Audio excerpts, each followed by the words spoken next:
Published by Forever Grace Books Publication, a unit of Cy Grace Foundation Trust.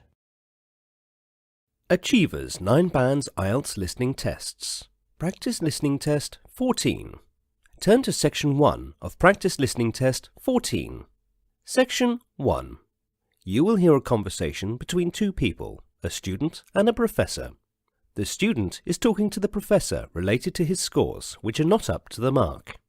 You have some time to look at questions 1 to 5.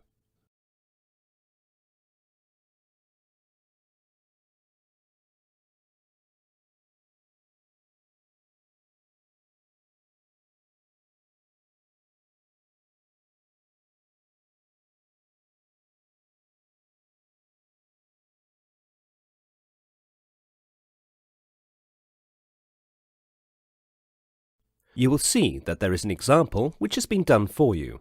The conversation relating to this will be played first. Good morning, ma'am. Can I have a word with you if you are free? Good morning. Yes, tell me. Ma'am, I'm unable to understand why my scores are so low, despite the fact that I'd worked hard. I saw your marks. You did not score well in history and science. What is the reason? Are you facing any difficulty in the class? Or are you unable to understand the respective subject teachers? The student did not score well in history and science. So the correct statement is the student scored badly in history and science, which is written as an answer for the example. Now listen carefully and answer questions 1 to 5. Good morning, ma'am. Can I have a word with you if you are free? Good morning. Yes, tell me. Ma'am, I'm unable to understand why my scores are so low, despite the fact that I'd worked hard. I saw your marks. You did not score well in history and science. What is the reason? Are you facing any difficulty in the class, or are you unable to understand the respective subject teachers? No, ma'am, I've no problem in understanding in the class, and I do not take much leaves. I attend my classes regularly. My notes are always complete, and I sit in the front row of my class. Then where is the problem? Even though my notes are complete, but when I'm revising the material, I'm unable to understand my own notes. I feel I am lost. Now that's the problem. I think you just write your notes in the class without concentrating. I believe you should review your notes soon after your class gets over. You should not delay in reviewing. You may do it during the class break, which you get and make corrections, and if you fail to understand, then you can ask from the respective subject teacher during the next class. You will be able to seek all clarifications. Basically, you should be connected with your notes on a daily basis. Don't give a gap. Such kind of follow-up will make your learning more consistent and confident. That is a very nice advice. I will surely review my notes on a regular basis. And also, I would like to tell you that I feel tired in the evening. I face difficulty in concentrating while studying. You should make a timetable and then study. Take a short break after every 1 or 2 hours. Never study continuously for more than 2 hours. Take small time out, and very important is that you should sleep for at least 7 hours daily, as it keeps your mind and body healthy. Rest will help you in removing clutters in your mind. I just didn't know about that. I think I've been exerting myself. Maybe that is the reason all my efforts are giving me no results. I will listen to your advice and make a proper time schedule, which will include 7 hours of sleep daily. Thank you so much, ma'am. You are welcome. Take care of your health and wish you all the best. Now you will hear a conversation between the professor and the counsellor. Look at questions 6 to 10.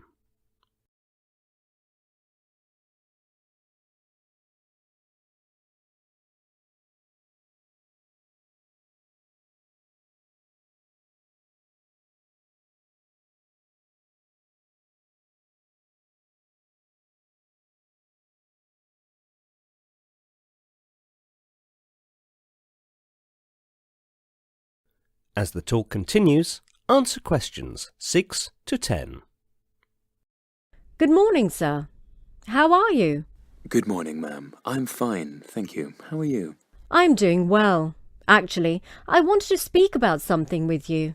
Yeah, sure, why not? What is it about? I have been noticing for a while that some students, even though are sincere towards their studies, but are still unable to score good marks in their subjects. Yes, even I noticed the same, and I've already started working on it. I'll be organising a counselling session and workshop for all students, and good suggestions will be provided.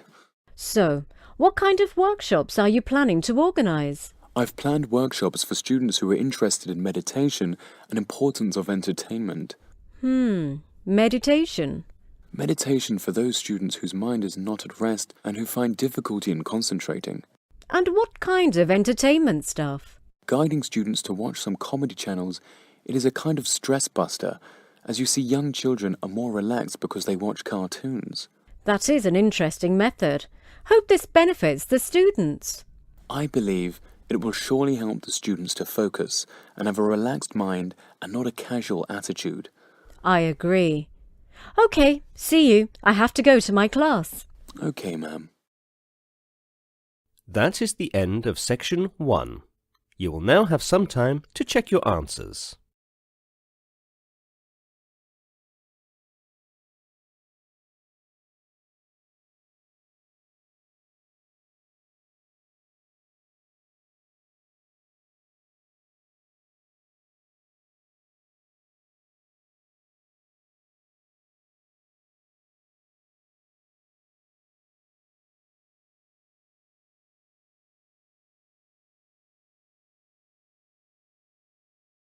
Now turn to section 2.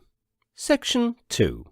You are going to hear some motivational tips on the topic Small Steps to Success, given by Mr. Moss, who is a professor of management science. First look at questions 11 to 16.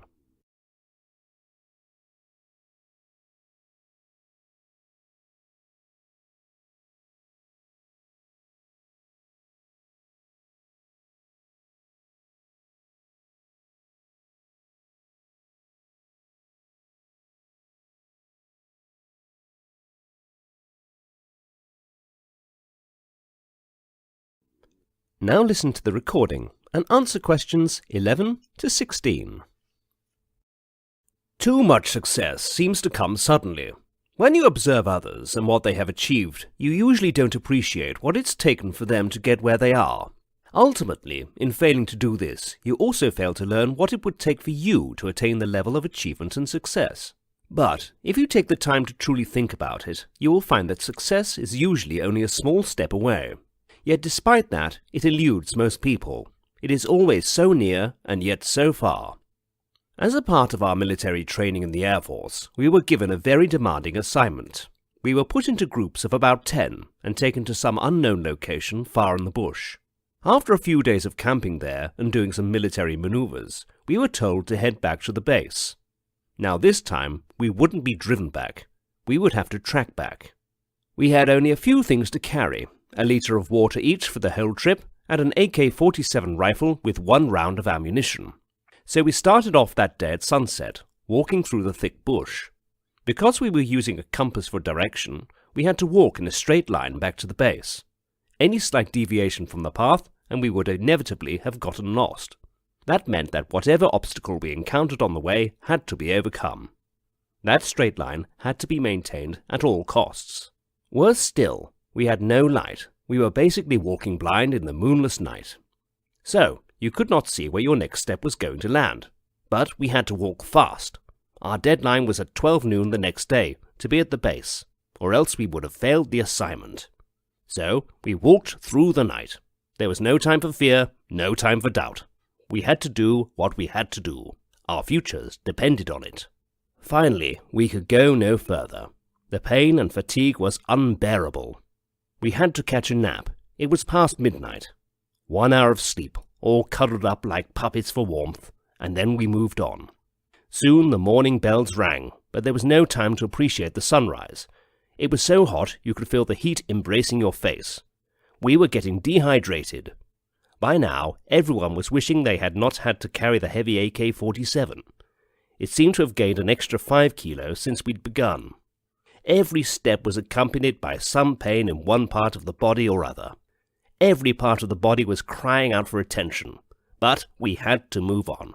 Small steps to success. We were as dry and shriveled as prunes.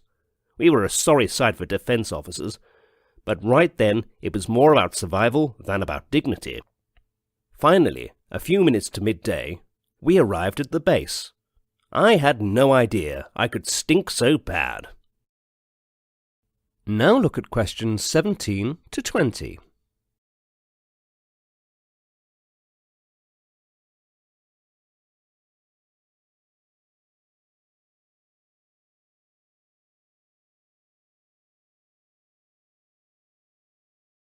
As the talk continues, answer questions 17 to 20. So, you see, we took small steps to success all along that track.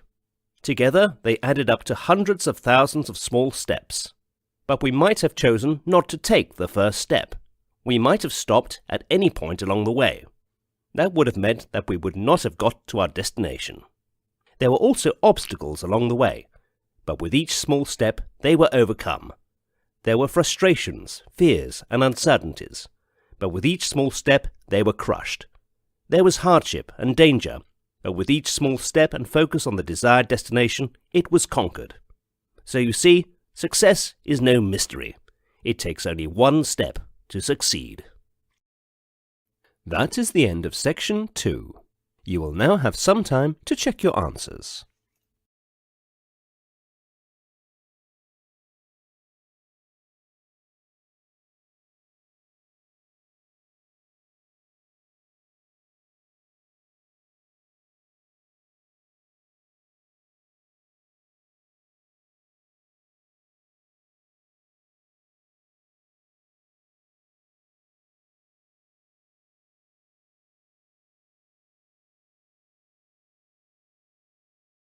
Now turn to Section 3. Section 3. In this section, you will listen to an interview with Dr. Temple Grandin, who is in a unique position to provide parents and professionals insight into autism because she had autism. She was diagnosed at the age of 2 and has lived a very challenging and adventurous life. Dr. Grandin has presented lectures on autism around the world and has appeared on many national television programs. The interview is conducted by Dr. Stephen Edelson. Now you have some time to look at questions 21 to 23.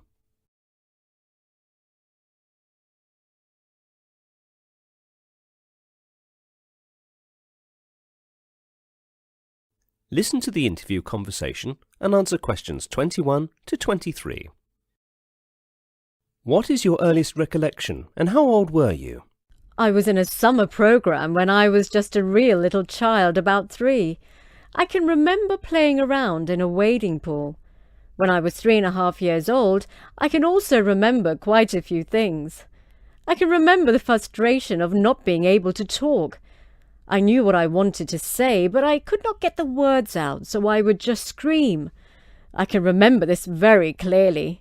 I can remember a time when I was in speech therapy in nursery school. The teacher was using a blackboard pointer to point to the students to do something, and I was just screaming every time she aimed the pointer at me. I screamed because I was taught at home that you should never point an object at a person because it could poke out your eye. What do you suggest to the parents who have autistic children? I am a big believer in early intervention. You've got to keep autistic children engaged with the world. You cannot let them tune out. Research is starting to show that a child should be engaged at least 20 hours a week. I do not think it matters which program you choose, as long as it keeps the child actively engaged with a therapist, teacher, or parent for at least 20 hours a week. Now look at questions 26 to 30.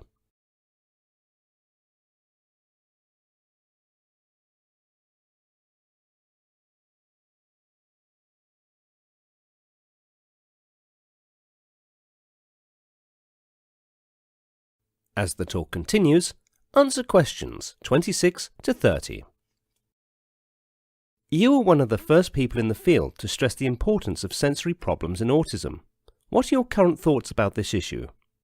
I have been a big believer in making people aware of the sensory problems in autism, and these sensory problems are variable. Donna Williams wrote about a monochannel approach where she either has to listen to something or see something, but she cannot do both. I was the type of child where they could just jerk me out of autism by saying, "Now come on, pay attention!" But you cannot do this to the children with more severe sensory problems. In these cases, you have to question whether there is a biological reason for the bad behaviour or a behavioural reason.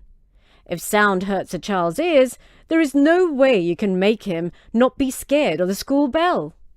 A mother who has a 5.5-year-old child with PDD wants advice. Her son attends a pre-kindergarten classroom with 22 other students, and he's starting to become aggressive. The mother says that her child has selected a particular child in the classroom and places him in a chokehold position. I do not have enough information to give full advice. Since PDD and autism are strictly behavioural diagnoses, they are not absolute diagnoses, such as Down syndrome. The PDD label is used because he is affectionate and interested in people. These are two very different types of PDD labels, and they are like apples and oranges. Since the child is aggressive towards one particular child, we need to figure out why is this happening. Is the other child teasing him? In any case, a behaviour intervention is needed to stop this behaviour. Thank you, Doctor, for sparing your time and talking with us. It was a great pleasure in having a conversation with you. Thank you. The pleasure was all mine. That is the end of section 3. You will now have some time to check your answers.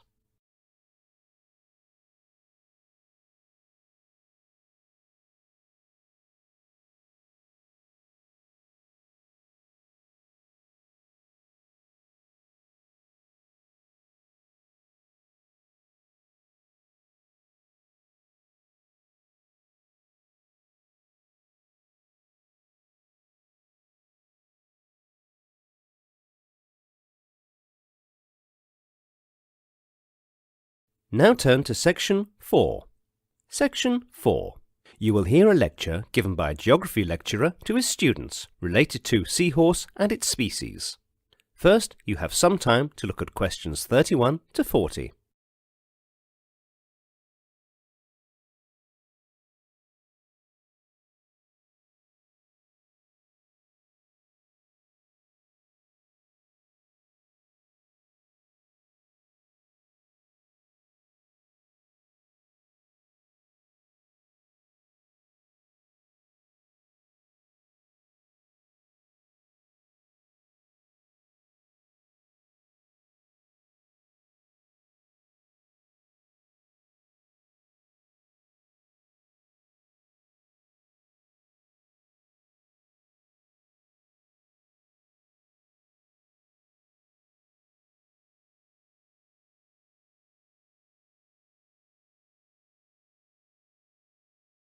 Now listen carefully and answer questions 31 to 40. Seahorse is the name given to 54 species of marine fishes in the genus Hippocampus. Hippocampus comes from the ancient Greek hippo, meaning horse, and campos, meaning sea monster. Seahorses are mainly found in shallow tropical and temperate waters throughout the world, and live in sheltered areas such as sea greases beds, estuaries, coral reefs, or mangroves. 4 species are found in Pacific waters from North America to South America. In the Atlantic, H. erectus ranges from Nova Scotia to Uruguay. H. zosterae, known as the dwarf seahorse, is found in the Bahamas. Colonies have been found in European waters, such as the Thames estuary. 3 species live in the Mediterranean Sea. H. gutuletus, in the long-snouted seahorse, H. hippocampus, the short-snouted seahorse, and H. fuscus, the sea pony. These species form territories. Males stay within 1 square meter habitat, while females range about 100 times that. Seahorses range in size from 1.5 to 35.5 centimeters. They are named for their equine appearance. Although they are bony fish, they do not have scales, but rather thin skin stretched over a series of bony plates, which are arranged in rings throughout their bodies. Each species has a distinct number of rings. Seahorses swim upright, another characteristic not shared by their close pipefish relatives, which swim horizontally.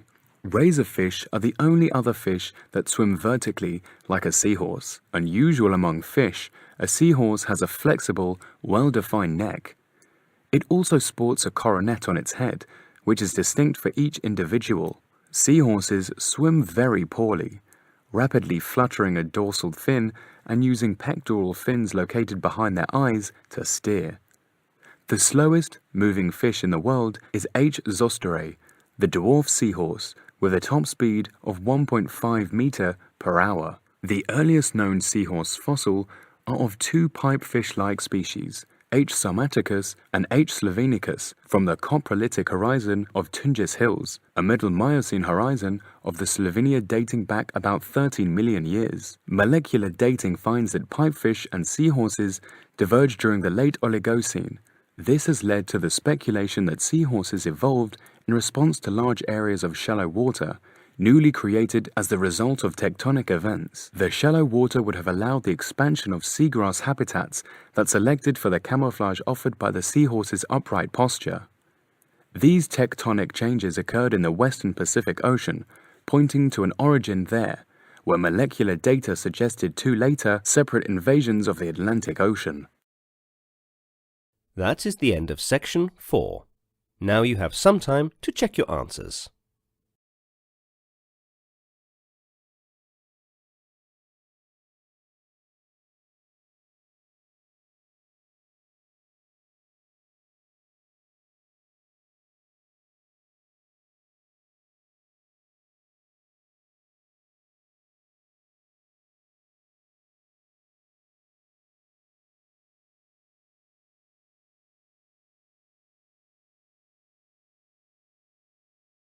That is the end of practice listening test 14.